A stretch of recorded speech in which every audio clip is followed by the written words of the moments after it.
Hello my dear children of class 6. Today we will learn the third chapter of your chemistry, that is matter.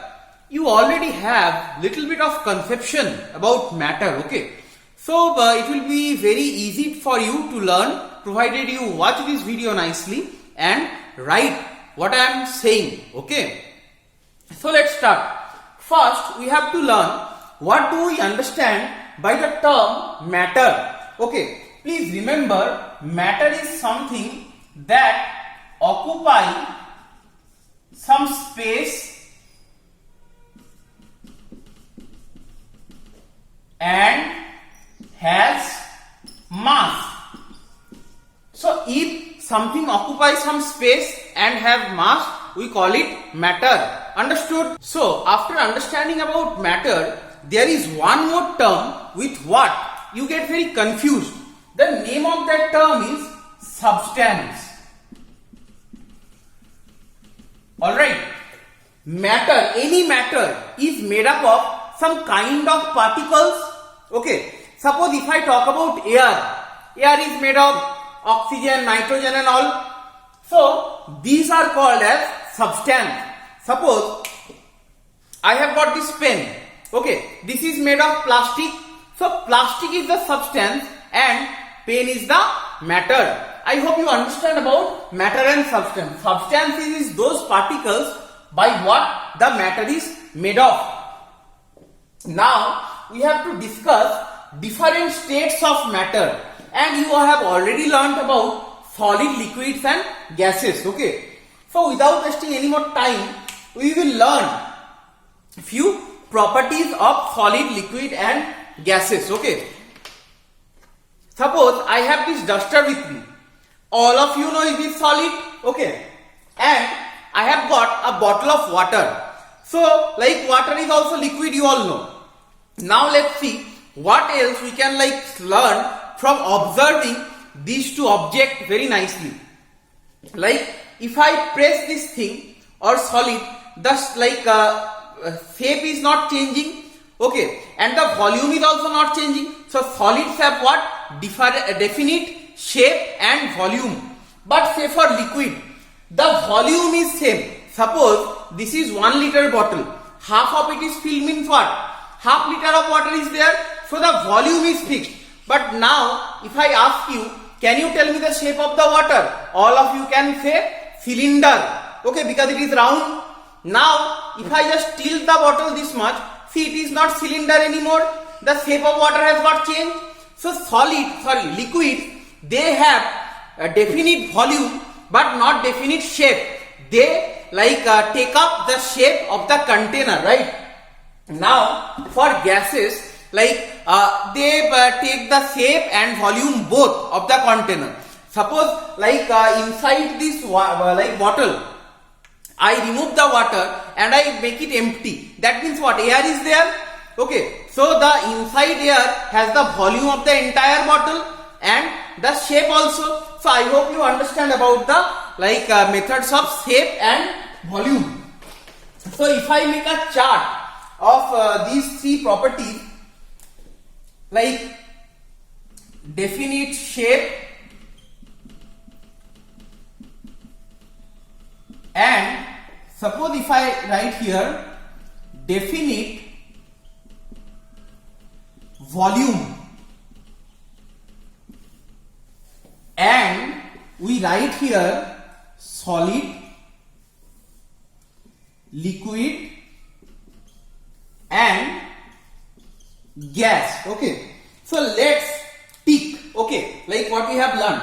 Solids have definite volume and definite shape we have learned. Liquid have definite volume but take the shape of the container you have learned. Shape of the container. And gases, their volume and shape both depends where they are kept. Take up volume and shape both of the container. Okay, so I hope you understand like about the definite shape and definite volume. Now, what we will learn is like we will discuss a few properties. So, the definite volume and definite shape properties understood by you all. Now, I am going to discuss two very important properties. Okay, already you have learned this chapter in physics, but in chemistry also you have to learn it. Okay, so I am writing two like properties. One is intermolecular space and the other one is intermolecular force. To understand these two terms, at first we have to see what does this word mean, intermolecular. I believe competitions, inter-house competition, inter-school competitions, you all heard about inter-school or inter-house competition. So inter-school means what? Among the schools. Inter-house means what? Between houses, right? So similarly, intermolecular, the term itself means like between molecules. The similar thing you have learned international, that means what? Between nations. So between molecules. So space meaning you all know. Space means the vacant place or vacant space. Okay. So here already I have drawn some diagrams to understand the molecular arrangement. Okay.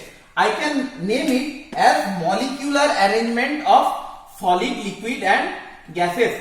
So molecular arrangement.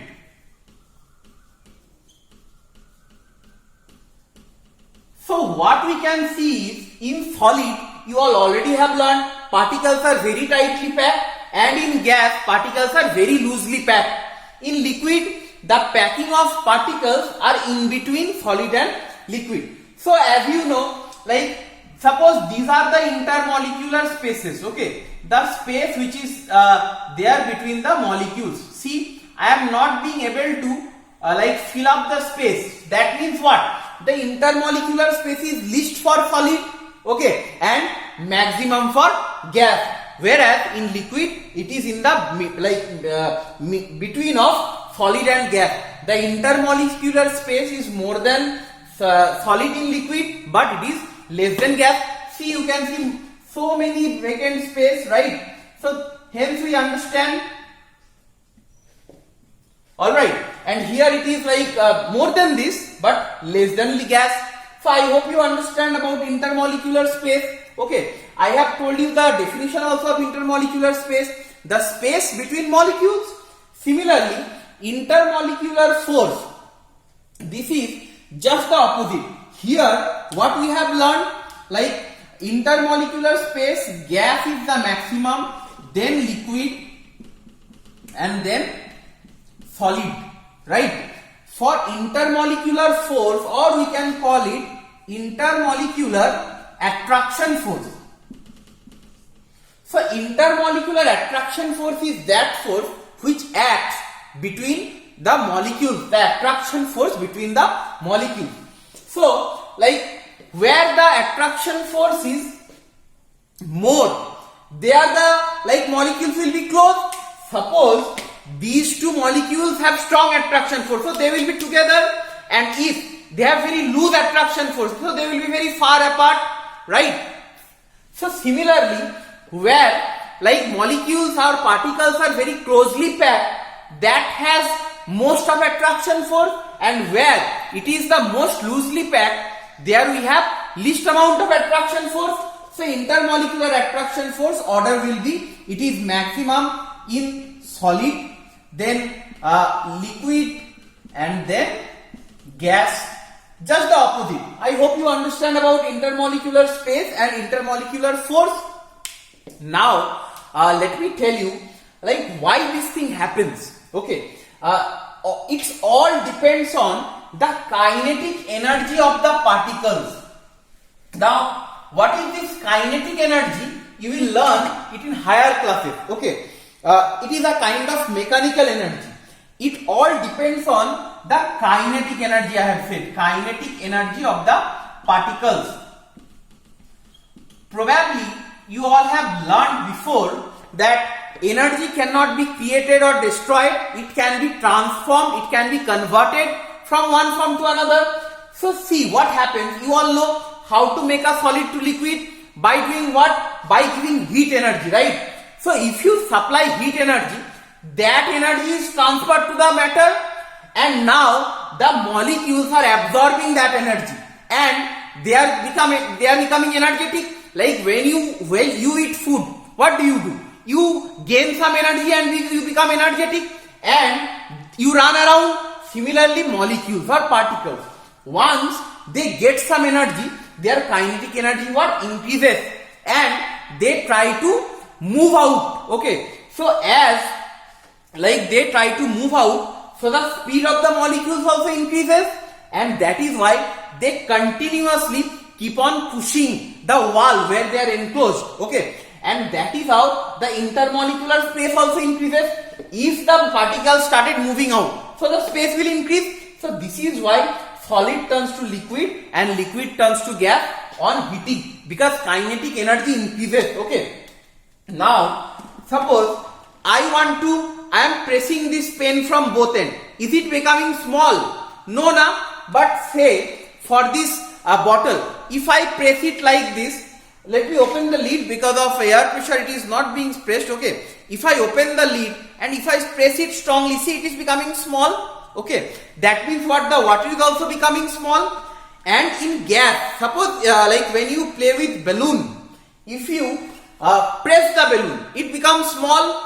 This factor is known as what? Compressibility. Okay, what I am saying? Compressibility.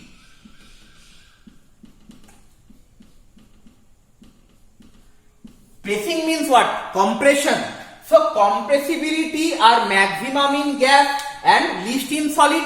As you have said, the solid shape and size we could not change the volume. So compressibility is maximum in gas, then it is in liquid, and then it is in solid. I hope you understand. I missed out to write the order of kinetic energy. The kinetic energy of the particles. Kinetic energy of the particles you all probably have understood. It will also be more in the maximum in gas, then it will be in liquid, and then it will be in solid. So I hope you are understanding these all properties of solid, liquids and gases. Okay. Now these are the three states of matter. So before we conclude, we need to know one more topic, that is interconversion between the states of matter. Alright. So I am just rubbing these all off and I am writing here interconversion between the states of matter. What we have to learn is interconversion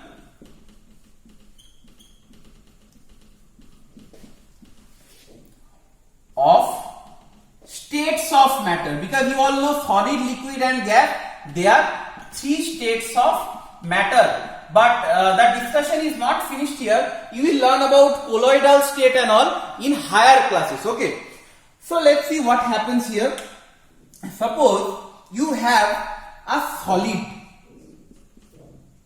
and here you have a liquid and here you have a gas.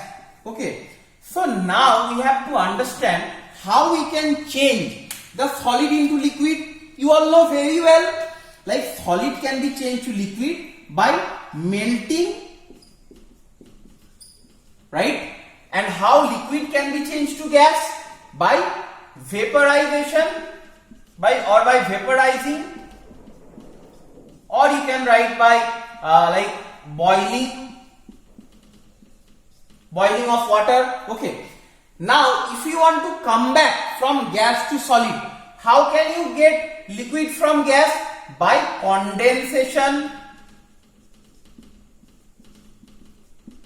There is another name of condensation. As we are making it liquid, we say liquefaction. Condensation or liquefaction. Okay. How to come to solid from the liquid?